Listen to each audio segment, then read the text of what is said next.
वयस्सिर ली अमरी वाहलुल उक़दतम मिन लिसानी यफ़क़हू क़ौली। गुज़िश्ता लेक्चर में हम लोगों ने अस्माए इस्तिफ़हाम के बारे में बात की थी और उसमें से हम लोगों ने 9 अस्माए इस्तिफ़हाम पढ़े थे। आज इंशाअल्लाह हम लोग सीखेंगे कि कुछ अस्माए इस्तिफ़हाम के साथ कुछ हुरूफ़े जारा अटैच होकर के आते हैं। इसको गौर से सुनिए कि कुछ अस्माए इस्तिफ़हाम के साथ कुछ हुरूफ़े जारा अटैच होकर के आते हैं।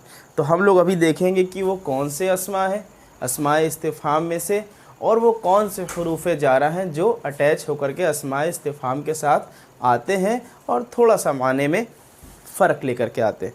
जैसे हम लोगों ने अस्माए इस्तिफ़हाम में से सबसे पहला अस्मा क्या पढ़ा था? माँ। सबसे पहले हम लोगों ने क्या पढ़ा था? माँ पढ़ा था। इसका मीनिंग था इंग्लिश में व्हाट और उर्दू में क्या। इस माँ के साथ एक हरफ जर ला अटैच होकर के आता है। ला के बारे में आपको पता है कि ला में ज़ेर लगा होता था जब इसमें ज़ाहिर के लिए इस्तेमाल करते थे, और जब ज़माइर के लिए इस्तेमाल करते थे तो ज़बर वाला ला आ जाता था। इसका तर्जुमा हम लोग क्या करते थे? के लिए या विद, जिसका तर्जुमा हम लोग कर रहे थे। तो अब यहाँ पर जब लाम आया प्लस माँ तो ये मिल गया लिमा। अब लेकिन एक चीज़ का ख़याल रखना है, क्योंकि माँ बहुत सारे हम लोगों को पढ़ने हैं और अल्हम्दुलिल्लाह कुछ हम लोग पढ़ चुके हैं। जैसे हम लोग कौन कौन सा पढ़ चुके हैं? माए इस्तिफ़हामी पढ़ा है, माए नाफिया पढ़ा है हम लोगों ने। उसके अलावा और कौन सा माँ पढ़ा है? माए इस्तिफ़हामिया हो गया, माए काफ़ा पढ़ा है हम लोगों ने। तो कई तरह के माँ हम लोगों ने पढ़ा। आगे हम लोग पढ़ेंगे माए मौसूला। तो अब माए मौसूला और हरफ जर भी हम साथ में लेकर के आएंगे तो वहाँ पर ये सिमिलर दिखाई देने लग जाएगा। तो ये सिमिलैरिटी ना हो तो इसकी वजह से क्या किया गया? इसके अलिफ़ को गिरा दिया गया। तो जब हम लिमा लिखेंगे तो अलिफ़ नहीं लिखेंगे। तो इससे ये पहचान हो जाएगी कि ये माँ इस्तिफ़हामिया के साथ हुरूफ़ जारा ला लगा हुआ है। अगर अलिफ़ लगा होगा तो फिर ये इस्तिफ़हामिया वाला नहीं होगा। तो इसका मीनिंग हो जाता है क्यों। इसका मीनिंग होगा क्यों, इसको इंग्लिश में वाई के नाम से जानते हैं। अच्छा, अस्माए इस्तिफ़हाम इस्म के साथ तो इस्तेमाल होते ही होते हैं, अफ़आल के साथ भी इस्तेमाल होते हैं। अभी तक हम लोगों ने सिर्फ़ इस्म के बारे में ही स्टडी की है। इंशाअल्लाह बस 2 लेक्चर के बाद हम लोग अपने अफ़आल का टॉपिक शुरू कर देंगे। तो बताने का मकसद ये है कि ये जो लिमा है ये ज़्यादातर जो इस्तेमाल मिलता है वो अफ़आल के साथ मिलता है। तो अभी फ़िलहाल हम कुरानी एग्ज़ाम्पल तो हमें इस्म के ताल्लुक़ से नहीं ध्यान आ रहा है, बाकी मज़ीद एक एग्ज़ाम्पल कर लेते हैं जनरल। अगर हम कहें लिमा अंता क़ाइमुन, कि तू क्यों खड़ा है। लिमा अंता क़ाइमुन, लिमा का मतलब क्या हुआ? क्यों। और अफ़आल के साथ कुरान में जैसे सूरह सफ़ में मिलता है कि लिमा तक़ूलूना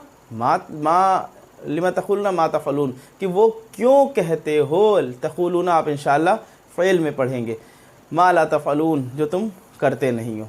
तो ये सूरह सफ़ की आयत है और मुमकिन है, हमें ध्यान एग्जैक्टली आयत नहीं है, शायद आयत नंबर 2 है, इसको देख लीजिएगा। बहरहाल लेकिन लिमा का इस्तेमाल वहाँ फ़ाल के साथ हुआ, फ़ाल आपने पढ़ा नहीं, तभी इस पर गुफ्तगू ज़्यादा नहीं कर रहे हैं, सिर्फ ये मीनिंग हम बताते चल रहे हैं कि इसका माना क्या होता है, और आपके जहन में भी रहे कि हाँ ये अस्मा इस्तिफ़ाम हुरूफ़ जारा के साथ अटैच होकर के भी आते हैं, इस वजह से हम अभी इसको बता दे रहे हैं। इसी तरह से माँ के साथ में आता है फ़ी, एक हरफ़ जर हम लोगों ने फ़ी भी पढ़ा था, फ़ी का मतलब था में, तो जब ये माँ के साथ अटैच होकर के आता है तो इस तरह से बनना चाहिए था। इसमें भी क्या करते हैं, अलिफ को गिरा देते हैं,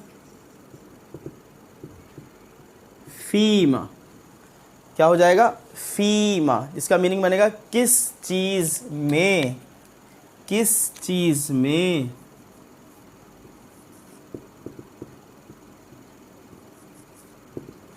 अब जैसे कोई नॉर्मल सेंटेंस बना ले, फ़ीमा अंता मसरूफ़ुन, कि तुमको किस चीज़, तुम किस चीज़ में मसरूफ़ हो, फ़ीमा अंता मसरूफ़ुन। इसी तरह से हरफ़ जर मिन भी आता है, मिन का मतलब क्या होता है, से।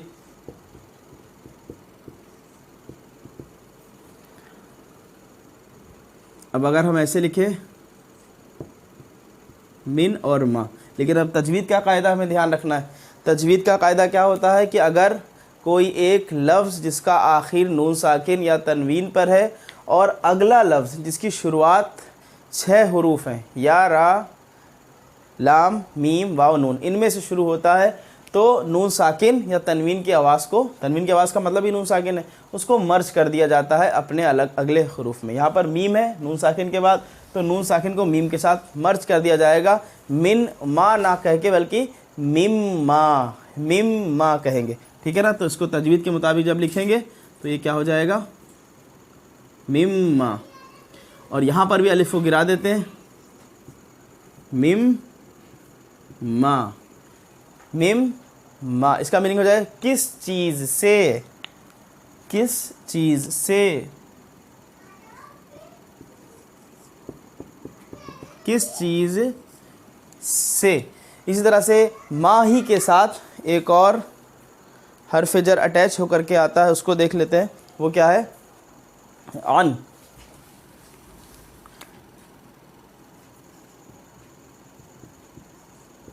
अब यहाँ भी वही सेम चीज़, नून साकिन के बाद मीम आ रहा है तो इदगाम हो जाएगा, अन मा ना हो करके अम्मा, लेकिन अलिफ गिर जाएगा,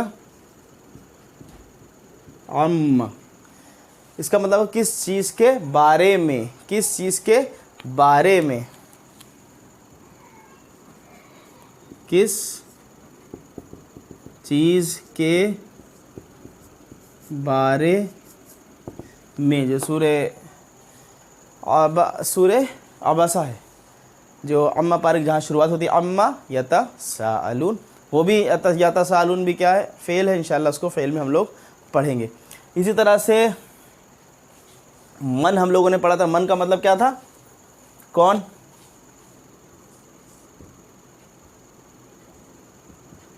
मन के साथ अटैच होकर के आता है हुरूफ जारा ला, ज़ेर वाला, ली प्लस मन, तो ये क्या बन जाएगा, लिमन, लिमन। अब लिमन का मतलब क्या होता है, किसके लिए, लिमन का मतलब किसके लिए। इसकी मिसाल सूरे मुमिन की आयत नंबर 16, लिमनिल मुल्कुल यौम, लिमनिल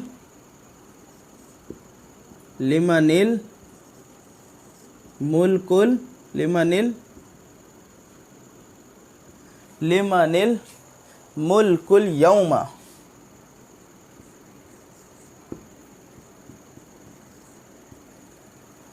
अब यहाँ पर यह बात आपको समझ में आ रही होगी कि मीन का नून साकिन था, और साकिन को जब मिलाना होता है अगले हर्फ के साथ तो यहाँ पर ज़ेर के साथ मिला दिया गया, लिमनिल मुल्कुल यौम, कि आज किसके लिए या आज के दिन किसके लिए बादशाहत है। ये सूरह मोमिन की आयत नंबर 16 है। इसी तरह से और हरफ जर जो अटैच होता है वो आईना के साथ आ सकता है। मिन आईना, आईना का मतलब क्या होता है, कहाँ।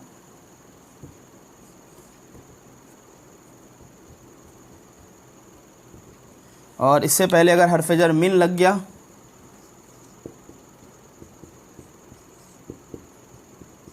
तो ये क्या हो गया, मिन आईना।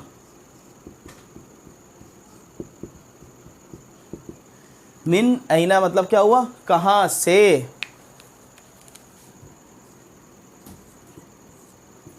कहाँ से यानी कि हम किसी से सवाल करेंगे मिन आईना अंता, कि तुम कहाँ से। हम किसी शख्स से मिले, हमें जानना है भाई वो किस जगह से बिलोंग करता है, तो हम क्या कहेंगे, मिन आईना अंता। इसी तरह से कम हम लोगों ने पढ़ा था, तो कम का मीनिंग क्या था, कितना। इसी तरह से अगर लग जाए उससे पहले हरफ जर बा, कम, तो बन गया बिकम। इसका मीनिंग होगा कितने में।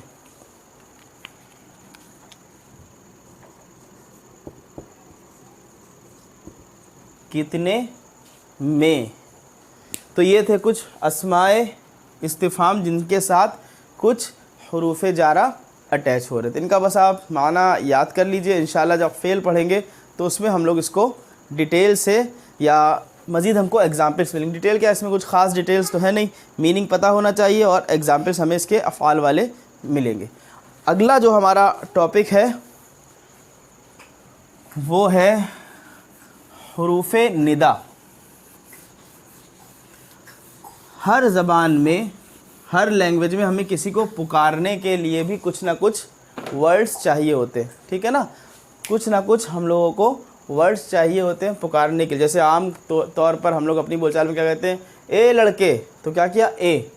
या ओ भाई, तो ओ, ए, ये सब के सब क्या है, पुकारने वाले हरूफ, ठीक है ना। इसी तरह से अरबी में भी हमें पुकारने के लिए कुछ हरूफ मिलते हैं, तो वही हमें स्टडी करने हैं। वो कह रहे हैं उसको हुरूफ़ निदा, यानी कि निदा देने वाले हरूफ, पुकारने वाले हरूफ। अब सबसे ज़्यादा जो इस्तेमाल होते हैं निदा के लिए वो है या। अरबी में इस्तेमाल क्या होता है, या।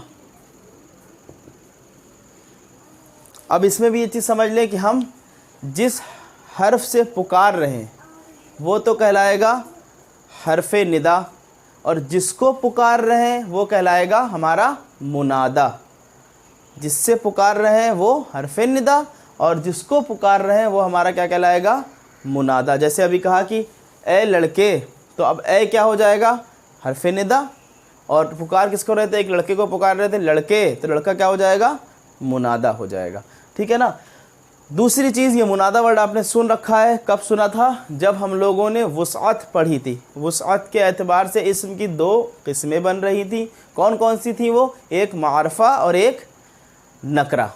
तो उसमें हम लोगों ने मारफा की कितनी अक़साम पढ़ी थी, 7 अक़साम पढ़ी थी। 7 अक़साम में से सबसे आखिर अक़साम क्या थी, मुनादा। तो मुनादा भी किस कैटेगरी में आ गया, मारफा। यानी कि हम जिसको पुकारेंगे, क्योंकि वो जिसको पुकार रहे होंगे तो हमारे सामने खाका खिंच गया होगा, हमारे जहन में होगा कि हम किसको मुखातिब हैं, किससे हम पुकार रहे हैं, किससे बात करना चाहते हैं, तो वो नकरा ना रह जाएगा, फिर वो मारफा बन जाएगा। तो 7 कैटेगरीज़ में हम लोगों ने पढ़ा था। 7वीं कैटेगरी मुनादा, जिसको पुकारा जाए वो भी मारफा की कैटेगरी में आ जाता है, ठीक है ना। तो जैसे हमने कहा कि ए लड़के,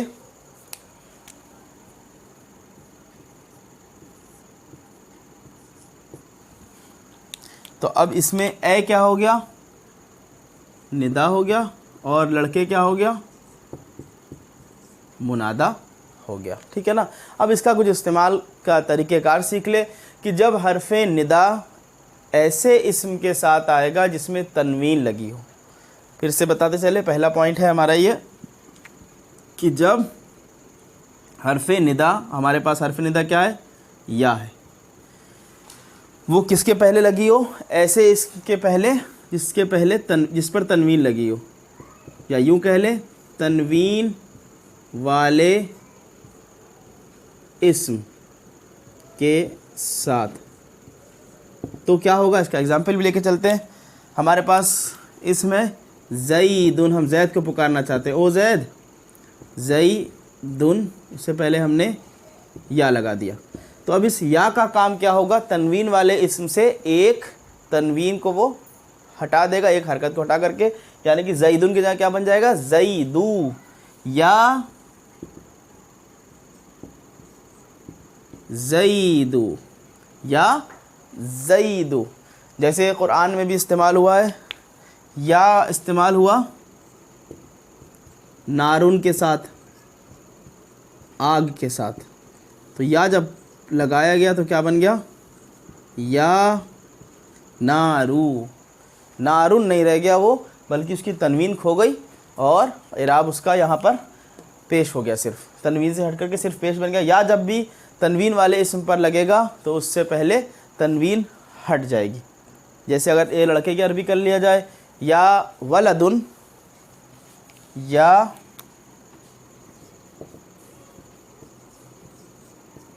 वलदुन, तो तनवीन हट के क्या बचा रह जाएगा, या वलदु।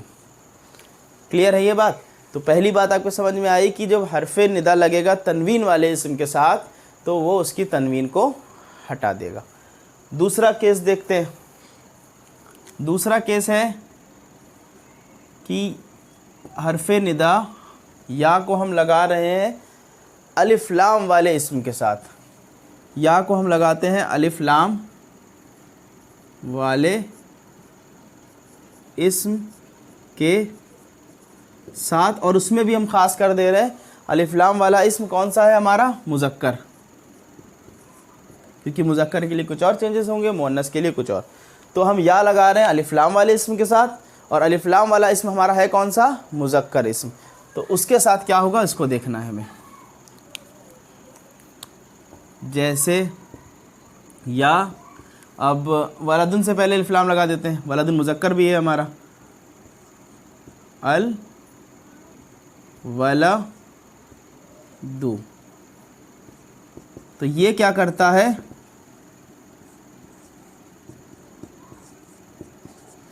जब भी मुज़क्कर इस्म होगा अलिफ लाम वाला, उससे पहले अगर हरफ निदा या लगा है तो ये इसको अटैच करने के लिए बीच में अय्युहा लग जाएगा। इसको डिफरेंट मार्कर से लिख दें,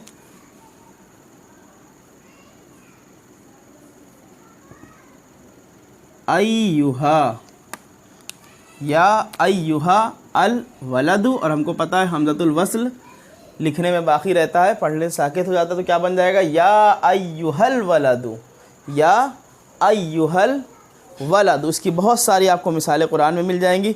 जैसे हम लोग क्या कहते हैं, या अय्युहल इंसान, या इसी तरह से और हमें क्या मिलता है, या अय्युहल काफिरून। अब वहाँ क्या अल काफिरून, उसको भी लिख के कर लेते हैं तो बात समझ में आ जाएगी। या और अल काफिरूना,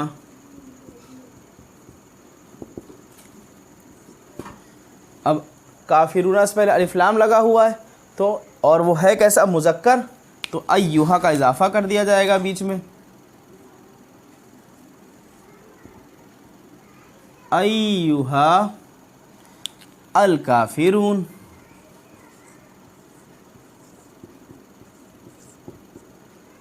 अल काफिरून। और वो बात हमें याद है कि ये हमज़तुल वस्ल है, तो या अय्युहल काफिरून, या अय्युहल काफिरून, या अय्युहल काफिरून। इसी तरह से या अय्युहल इंसान। अब तीसरा पॉइंट भी लिख लेते हैं। तीसरा पॉइंट भी सिमिलर है, बस फ़र्क क्या है कि या किससे पहले लगा है, अलिफ लाम वाले इस्म के पहले, अलिफ लाम वाले इस्म के साथ, और वो अलिफ लाम वाला कौन सा है, मुअन्नस। यहाँ क्या था, मुज़क्कर, अब ये है मुअन्नस। जैसे इसमें एक और मुज़क्कर में एक और एग्जाम्पल याद आ गया, या अय्युहन नास, अय्युहा लगा होता अन्नास होता है, या अय्युहन नासु उबुदू रब्बकुमुल्लज़ी, बहुत सारी इस तरह से आयतें मिलती है। तीसरा एग्जाम्पल है कि अलिफ लाम वाला इस्म है किसके साथ, अलिफ लाम मुअन्नस वाला है, या प्लस अन्निसा, तो क्या होगा?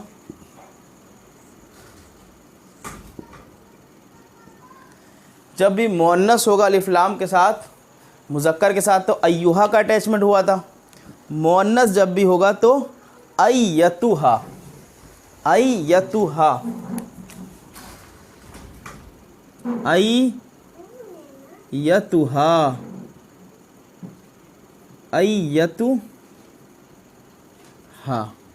और अन्निसा में हमज़तुल वस्ल, तो ये क्या बन जाएगा? या अय्यतुहन निसा, या अय्यतुहन निसा। इसी तरह से वो क्या है?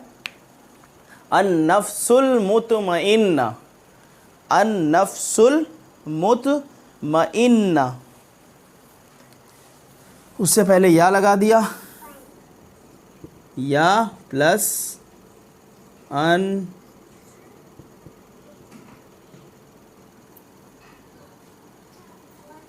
नफ्सुल मुतमइन्ना,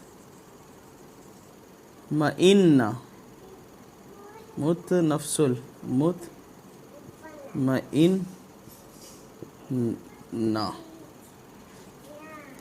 अब इससे नफ्स अरबी में याद करिए, मुज़क्कर मुअन्नस वाला चैप्टर, मुअन्नस की तरह इस्तेमाल था, बिल्कुल सही। इसको हम लोग ने मुतफ़र्रिक़ अस्मा में इसका नाम लिखा था, माशाअल्लाह। तो अब ये क्या होगा? या और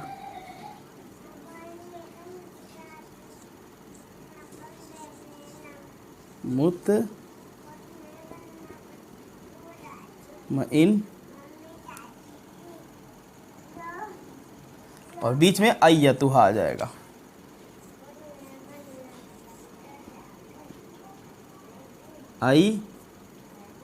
अय्यतुहन नफ्सुल मुतमइन्ना, तो कुरान में क्या पढ़ते हैं? या अय्यतुहन नफ्सुल मुतमइन्ना इरजिई इला रब्बिही। ये तीसरे पारे की है सूरह ज़हन में इस वक्त याद नहीं आ रही, लेकिन बहरहाल आपने सुन रखी होगी बार बार। या अय्युहन नफ्सुल मुतमइन्ना, तो अय्यतुहा का इजाफा बीच में कर दिया गया। अब चौथा केस और देख ले, चौथा और लास्ट केस, और ये भी बार बार यूज हुआ है।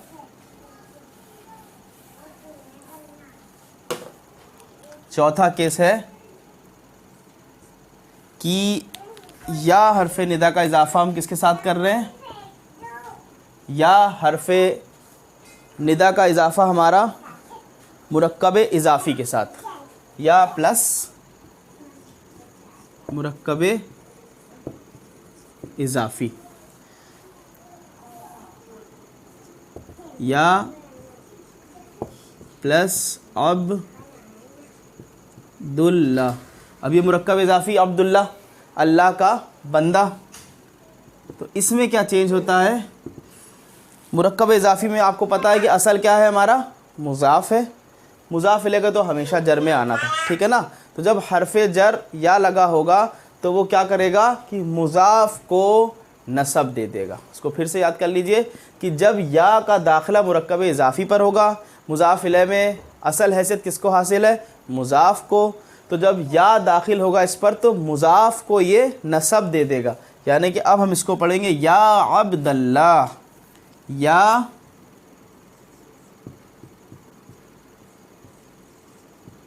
अब्दुल्लाही। अब्दुल्ला था, दुल से दल हो गया, या अब्दुल्लाही।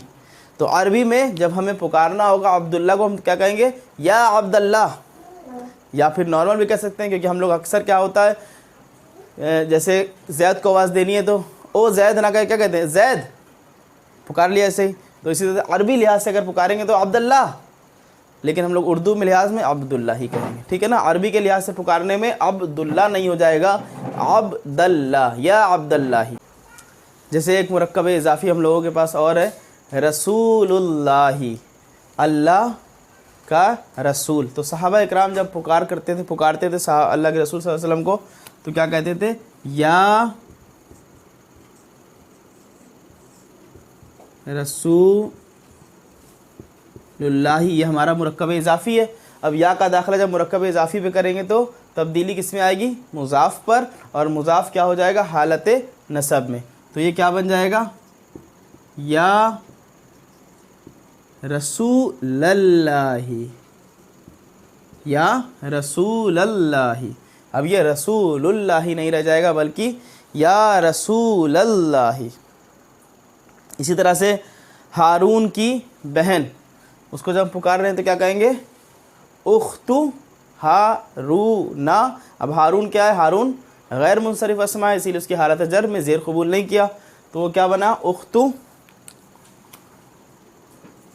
या उख्तु हारूना। तो वो उख्तु क्या करे, उख्ता, या उख्ता हारूना, या उख्ता हारूना। इसी तरह से ए हमारे रब, हमारे रब की अरबी क्या होती है, रब्बुना। ए हमारे रब की अरबी क्या हुई, या, और ये हो गए हमारे रब, रब्बुना, या लगा तो या क्या कर देगा,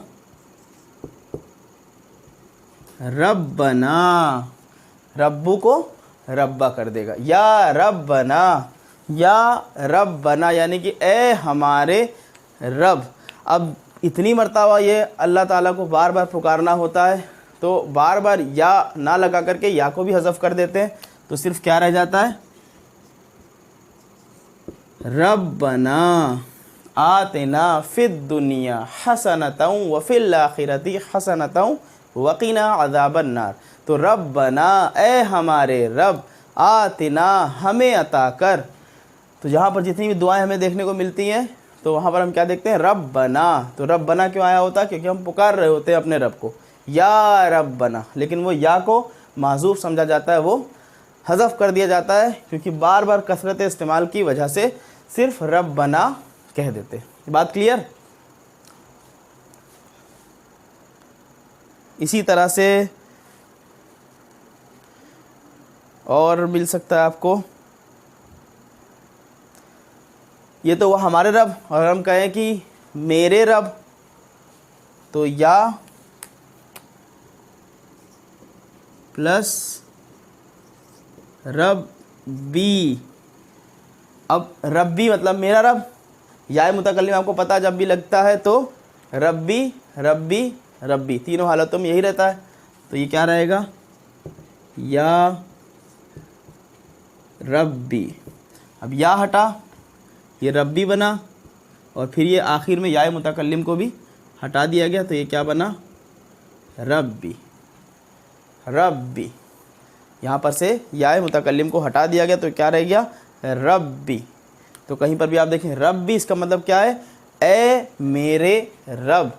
जो अक्सर बड़ी मशहूर दुआ है, नूरानी कायदे वगैरह पे शुरू में जो लिखी रहती, रब्बी यस्सिर। तो रब्बी वहाँ यही लिखा होता है, रब्बी रब्बी यस्सिर का मतलब कि ए मेरे रब, यस्सिर आसानी कर दे, रब्बी यस्सिर वला तुअस्सिर, और मुश्किल मत कर। ये नूरानी कायदा के शुरू में दुआ लिखी रहती है। तो ये क्या है, रब्बी रब्बी। ये है क्या रब्बी का मतलब, इसमें ध्यान दीजिए, ये या को भी हटा दिया गया, ये या भी हटा, और ये या हटा, तो क्या बना, रब्बी। रब्बी का मतलब ए मेरे रब। इसी तरह से अगर हम कह रहे हैं या अल्लाह, ए अल्लाह, तो या अल्लाह को क्या लिखा जाता है, अल्लाहुम्मा। या अल्लाह को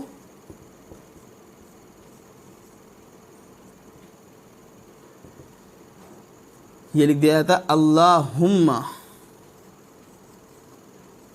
अल्लाहुम्मा अल्लाहुम्मा। इसका मतलब क्या होता है, ए अल्लाह। अब कहें आपको अल्लाहुम्मा, देखिए बहुत सी दुआ में अल्लाहुम्मा दिखता है कि ए अल्लाह। तो ये कुछ बातें थी हुरूफ़े निदा के ताल्लुक़ से। वक्त भी हो गया इंशाअल्लाह, बस अब एक लेक्चर और बाकी रह गया है हम लोगों का अस्मा को मुकम्मल करने के लिए। अस्मा इंशाअल्लाह फिर मुकम्मल हो जाएंगे, फिर अफ़ाल की हम लोग इंशाअल्लाह स्टडी शुरू कर देंगे। तो आपका काम यह है कि आपके जो पुराने जितने भी अस्मा पर बेस्ड लेक्चर्स हैं उन सब का आप जो नोट्स बना रहे हैं उसका रिवीजन करते रहिए, क्योंकि आगे भी उनका इस्तेमाल होता रहेगा इंशाअल्लाह। सुब्हानक अल्लाहुम्मा व बिहम्दिका अशहदु अल्ला इलाहा इल्ला अंता अस्तगफिरुका व अतूबु इलैक। अस्सलामु अलैकुम व रहमतुल्लाहि व बरकातुहू।